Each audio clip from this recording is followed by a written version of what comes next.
प्रशासन द्वारा बार बार ये बोला जा रहा है, कहा जा रहा है कि अगर किसानों ने फार्मर आईडी अगर नहीं बनवाई है तो जो पीएम सम्मान निधि की किस्त है वो इनको नहीं मिल पाएगी। तो ऐसे बहुत सारे किसान हैं जो प्रयास कर रहे हैं और साइट चल ही नहीं रही। तो अब जो किस्त डलेगी अब वो इन्हें मिलेगी या नहीं मिलेगी? सेल्समैन है सोसाइटियों में, उनका ये कहना था, एक दिन चर्चा हुई थी कि कोरोना काल में जो उन्होंने अनाज जो बांटा वो ऑफलाइन बांट दिया और उनकी मशीनों पे वो दिख रहा है। तो उनका ये कहना है कि हमने बांट दिया फिर भी वो दिख रहा है। तो इस पर आप क्या कहेंगे सर? दोस्तों, रंगीलो राजगढ़ चैनल के माध्यम से आपको जिले की कई प्रकार की जानकारियां समय समय पर दी जाती है। आज हम आपको राजगढ़ अनुभाग की जानकारी देने जा रहे हैं। राजगढ़ अनुभाग क्षेत्र में कुल 6 सर्कल है और 2 तहसील है। एक तहसील राजगढ़ है जिसमें कुल 300 गांव हैं और 57 पटवारी पदस्थ है, जिसमें से 54 पटवारी कार्यरत है और 3 ऑफिस अटैच है। वहीं अगर खुजनेर तहसील की हम बात करें तो खुजनेर तहसील में टोटल 97 गांव हैं और यहाँ पर टोटल 27 पटवारी पदस्थ है, जिसमें 22 पटवारी वर्तमान में कार्यरत है। 5 पटवारी या तो सस्पेंडेड है या ऑफिस में अटैच है। तो ये हुई राजगढ़ अनुभाग की बात। अगर हम सर्कल की बात करें तो राजगढ़ सर्कल में कालीपीठ सर्कल, अमरगढ़ सर्कल, राजगढ़ और वहीं खुजनेर में करणवास और चाटुखेड़ा सर्कल। कुल राजगढ़ अनुभाग में 6 सर्कल है और 2 तहसीलें हैं। आज हम राजगढ़ के अनुभागीय अधिकारी एसडीएम श्री रत्नेश श्रीवास्तव सर से आपको हमारे खास प्रोग्राम अफसर से मुलाकात में मिलवाने वाले हैं। आज राजगढ़ एसडीएम राजगढ़ ब्लॉक की कुंडीबे गौशाला में निरीक्षण के लिए गए थे। वहीं जब एसडीएम साहब यहाँ पहुँचे थे, काफ़ी प्रसन्न हुए। इस गौशाला की जो देखरेख है, जो व्यवस्था है, जो यहाँ का वातावरण है, उसे देखकर एसडीएम साहब खुद प्रसन्न हुए और उन्होंने जो गौशाला संचालक है, जो समिति है, जो यहाँ की देखरेख करते हैं, उनको धन्यवाद दिया, साधुवाद किया। और वहीं दूसरी ओर जो गौशाला के संरक्षक हैं, गौशाला के जो संरक्षक है, समिति वाले हैं, उन्होंने भी एसडीएम साहब का पहली बार गौशाला में आने पर स्वागत।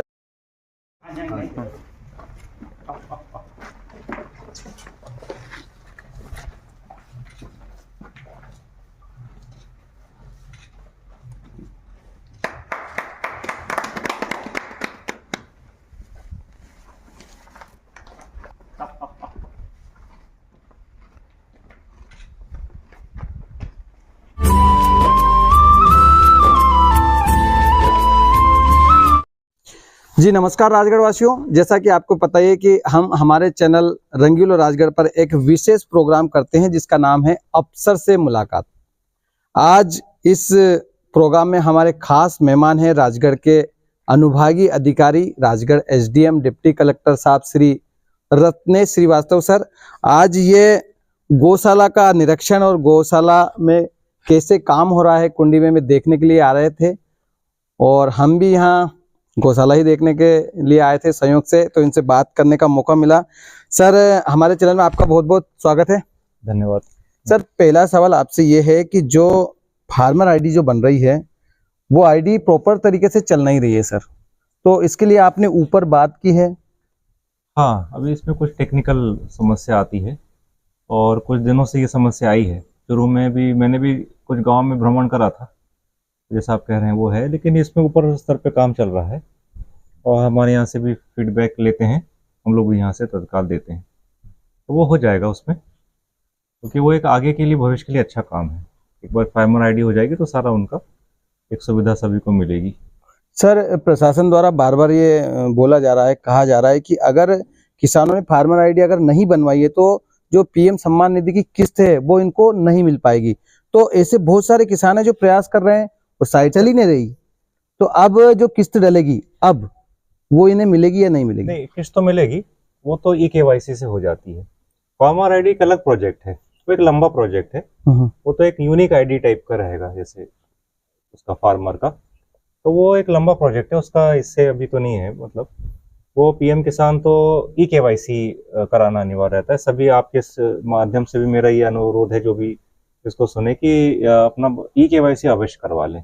ई-केवाईसी करवा लें पीएम किसान के लिए, ई-केवाईसी और आधार लिंक। ये फार्मर आईडी का तो लंबा प्रोसेस है, ये चलता रहेगा, है ना? ये एक अलग प्रोजेक्ट है, उसका मतलब ये भी रहेगा अनिवार्य, ये तो उसका लिंक कर देगा। थोड़ा सा पर्सनल भी बात कर लेते हैं। सर, आपकी पढ़ाई कहाँ हुई और फर्स्ट बार आप प्रशासनिक सेवा में कब आए, थोड़ा ये भी जनता को बता दें सर। नहीं, मैं 2003 से सेवा में आया था, प्रशासनिक सेवा में, और मेरा पहला पदस्थापना राजगढ़ ही थी। जी जी जी। जब मैंने अपना प्रशिक्षण अवधि यहाँ पे करी थी। अच्छा अच्छा। तो मेरी राजगढ़ से पहली पोस्टिंग पहली बार आप यहीं आए थे सर? हाँ, मेरा जब 2003 में जुलाई में आया था, मुझे याद है 7 जुलाई 2003 को। अच्छा अच्छा अच्छा। और मेरी पदस्थापना उस समय सारंगपुर हुई थी ट्रेनिंग में।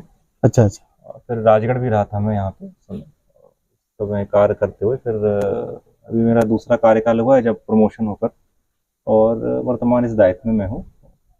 तो जैसा आपका प्रश्न था दूसरा कि पढ़ाई वगैरह मेरी भोपाल से हुई थी। अच्छा अच्छा। भोपाल से मैंने पढ़ाई करी थी, और के बाद पब्लिक सर्विस ये पीएससी परीक्षा देकर 2003 में सेवा में आए थे। सर, एक राजगढ़ की एक कॉमन समस्या है किसानों की, आम आदमियों की, रास्ता विवाद बहुत होता है ग्रामीण क्षेत्रों में। जो बड़े लोग रहते हैं, दबंग लोग रहते हैं, वो छोटे को दबा देते हैं, रास्ता विवाद चलता रहता है। तो इस पर आपका क्या कहना है सर? बिल्कुल आपकी चिंता है, और ये समस्या रहती है राजगढ़ की नहीं, और मैं जिलों में रहा हूँ, ये आती है समस्या, यहाँ पे ज्यादा है। उसी के लिए देखिए शासन ने भी चिंता करी है, राजस्व विभाग ने उसके लिए अभी अभियान में रूढ़िगत रास्तों को चिन्हांकित करने का अभियान भी चलाया है।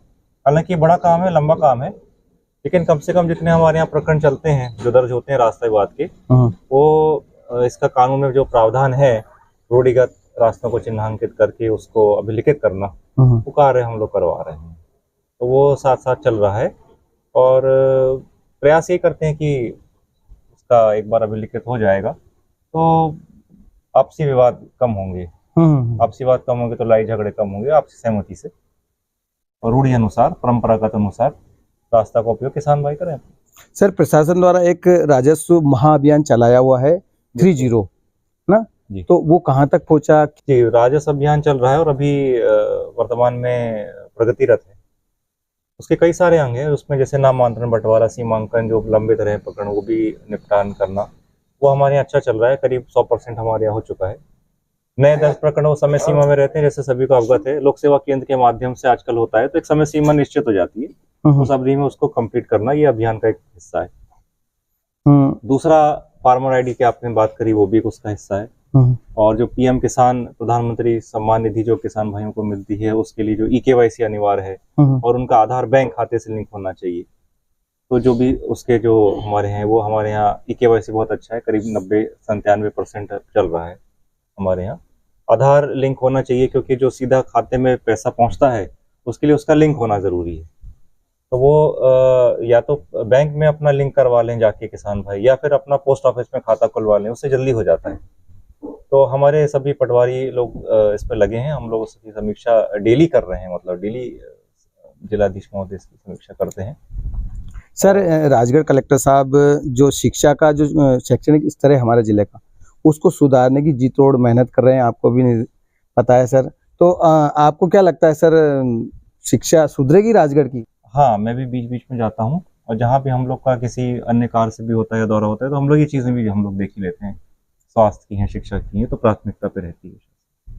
सर, आखिरी सवाल, जो सेल्समैन हैं सोसाइटियों में, उनका ये कहना था, एक दिन चर्चा हुई थी कि कोरोना काल में जो उन्होंने अनाज जो बांटा वो ऑफलाइन बांट दिया, और उनकी मशीनों पे वो दिख रहा है। तो उनका ये कहना है कि हमने बांट दिया फिर भी वो दिख रहा है, तो इस पर आप क्या कहेंगे सर? इसका एक खाद्य विभाग में इसका चल रहा है, मेरे भी संज्ञान में था ये। तो उसमें बीच में जहाँ तक मुझे जो अद्यतन जानकारी है उसमें ये था कि इसमें उनके रजिस्टर मंगवाए गए थे, क्योंकि जब उन्होंने बांटा था तो जो उन्होंने कोरोना काल में बांटा राशन, उसमें एक रजिस्टर बनाते हैं, तो रजिस्टर से मिलान हो सकता है। मिलान हो जाएगा तो ये चीज शासन को जानकारी में जाके ये अंतर जो आ रहा है इस कारण से आ रहा है, जिसका इस रजिस्टर से मिलान होता है कि कितने लोगों को बांटा। तो ये शायद मुझे जहाँ तक ध्यान है 11 एक हमारे यहाँ दुकानें थी राजगढ़ अनुभाग में जिसकी सूची आई थी खाद्य विभाग से, तो वो जानकारी हमारे यहाँ रजिस्टर से मिलान होने के उपरांत हम उसको पोर्टल वाली जो इनकी पीओएस मशीन वाली समस्या है अंतर की, वो खत्म कर सकते हैं। हमारे यहाँ राजगढ़ में एक कुप्रथा है बाल विवाह की, नहीं फिर भी वो बहुत अच्छा आपके मन में आया, और इसके लिए हमारे यहाँ पूरा प्रशासन लगा हुआ है, महिला बाल विकास इसके लिए है ही, और सूचना आती है तो इसके लिए एक टास्क फोर्स बनी हुई है, टीम बनी हुई है, वो जिसमें सभी रहते हैं, राजस्व विभाग, पुलिस विभाग, महिला बाल विकास, वो सब आती है, तत्काल रूप आती है। और आपने भी देखा होगा हमारे पुलिस अधीक्षक महोदय भी इसको लेकर बहुत ज़्यादा और वो कर रहे हैं, हर मंच से उसको करते हैं, तो उसका परिणाम तो आ रहा है। बट ये एक लंबे समय की समस्या है, धीरे धीरे लोगों की मानसिकता से सुधार करके उनके जब शिक्षा का स्तर बढ़ेगा, जैसे आपने देखा अभी मोहनपुरा डैम बढ़ा, इससे लोगों की आय बढ़ी, आय तो दूसरे चीज़ों पे कम होके अपने जीवन स्तर को सुधारना और अपने बच्चों को सुधारने के विचार आते हैं, तो उसमें समाज जन का योगदान जरूरी है, और उनका आगे रहना और उसको रुकवाना, उनके समर्थन के बिना ये पूरा करना मुश्किल एक रहता है। और प्रशासन की तरफ से तो पूरी तैयारी चलती है, जैसी तत्काल सूचना आती है तो कार्रवाई तो करते हैं इसमें। सर कुंडी में आए निरीक्षण करने गौशाला का, कैसा लगा सर आपको? बहुत आनंद आया, और वाकई यहाँ की व्यवस्था देख के सराहनीय, इनको साधुवाद देना चाहूँगा कि यहाँ पे बहुत मेहनत से ये लोग इसको गौशाला को और इसका पूरा व्यवस्था देख रहे हैं, और आगे इनको शुभकामनाएं भी देता हूँ और बधाई भी देता हूँ। तो बहुत बहुत धन्यवाद सर, आपने टाइम दिया।